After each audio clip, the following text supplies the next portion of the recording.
Hi, John Potter, and I work with Plymouth University in Research and Innovation. It's Jane Stubberfield. I'm a trainer in NLP and a coach, and I develop the modules on coaching and mentoring. So Jane, tell me, can you describe why you developed the module that you did? Yeah.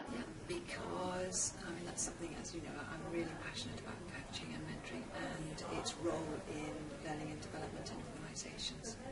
How about you? Well, my subject is one of great relevance and great interest, and I'm very passionate about the idea of unlocking leadership potential at all levels in the organisation. So that's what I try to do with this particular resource module. And what makes it so great for OER? Well, I think there's a generic body of knowledge which we've built up over the years, but it tends to be hoarded by people perhaps at the top of organisations to protect their own positions. We now have unlocked that so that anybody can access the basic stuff of leadership at all levels, frontline, operational and strategic. How about yours? Well, I think first thing is that coaching and mentoring is a very basic skill for leaders in organisations. And the other thing that I think is important about it is its generative quality, and that is that as a resource people will continue to learn after they've finished it. They'll keep on growing, having completed the modules, and I think that's really important.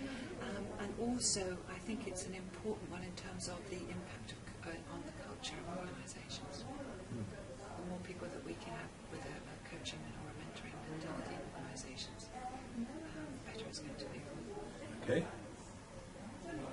So, what is it, do you think, that makes yours really distinct? Well, it's slide-based, so there's some visual input, but there is a commentary, and what I've tried to do all the time is to make it in plain English so that people can understand quite complex concepts in a very, very straightforward way. And also having the audio commentary does reinforce the fact that you've got consistency in the slides and in your text. So it is interactive also, that I have study assignments and study questions at the end of each session.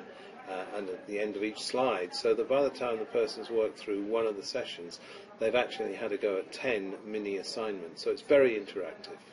How about yours? I think it's the same, but I looked at the interactivity in a slightly different way, in as much as what I wanted to do was to build in exercises that would actually build their skills as they were going through.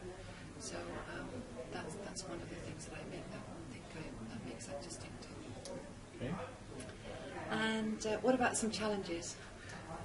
Well, I think sometimes it's difficult to record a long piece without making an error, so I tended to break mine up in small segments because I found it quite difficult to do smooth edits. I think that's probably the main thing. The other thing is it is a somewhat lonely experience, and it's nice to interact with other people, but you never get anything done, so you have to be prepared to live on your own and do this if you're going to do it extensively. Yeah. How about you? What I had the same thing with doing the long pieces, and came to the same conclusion that it was much better to do the short things. I did feel a bit restricted by the IPR stuff because I would like to put lots of photos and all sorts of things in there. And I really would have liked to have added in there some demos so that I could have done demonstrations of coaching and some of the skills that were in there, and I think that would have helped a lot. I think it's a challenge, but it also comes onto a success as well, was the whole thing about experimenting. Because the first part of doing this, I spent a lot of time trying things out and seeing what worked and what didn't. And I really appreciated being able to do that. That was really important to me. But it did create quite a lot of uncertainty. And I now think that some of the stuff probably earlier is not as good as the stuff later on. And so that was another. And also I think I wasn't totally clear at the beginning about the audience to which I was aiming this, and things got a lot easier once I sussed that out. Okay. So what about successes? Well, I think one of the big benefits is doing what we do in a different way.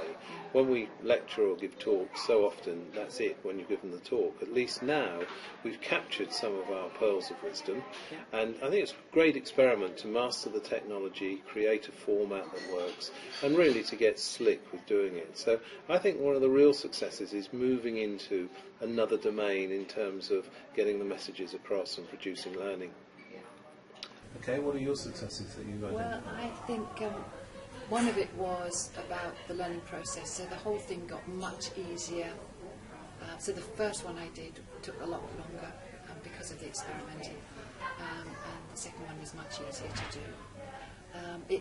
I think my greatest success was it was just hugely enjoyable, the whole thing, putting the thing together and doing the learning myself. And going back to the experimenting, I appreciate doing that, and that was exciting, being able to try things out and see what happened and do that. Okay. So, and what about, what for you makes this resource work as an OER? Well, I think I've tried to keep it fairly light in terms of keeping the interest of the listener and the viewer, but at the same time there's a substantial set of resources and references linked to the particular module, which if anybody did work through those, they'd have a very, very comprehensive knowledge. But it's all done in plain English, keeping away a lot of the big words, and the complex concepts have been reduced into very straightforward plain English.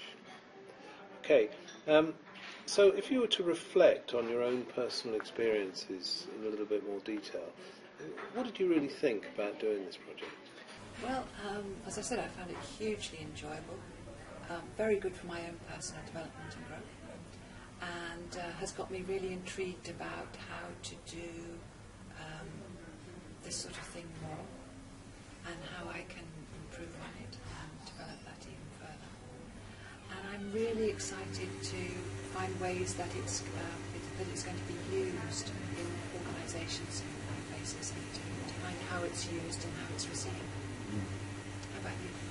Well, I think one of the things I enjoyed was actually doing some fundamental desk research to find out some new stuff. And in some of the stuff that I've done in my module, I've been teaching it for 20 odd years, and it's very easy just to turn the handle on the same stuff. What I found is a lot of new stuff that one could actually put in that was highly relevant.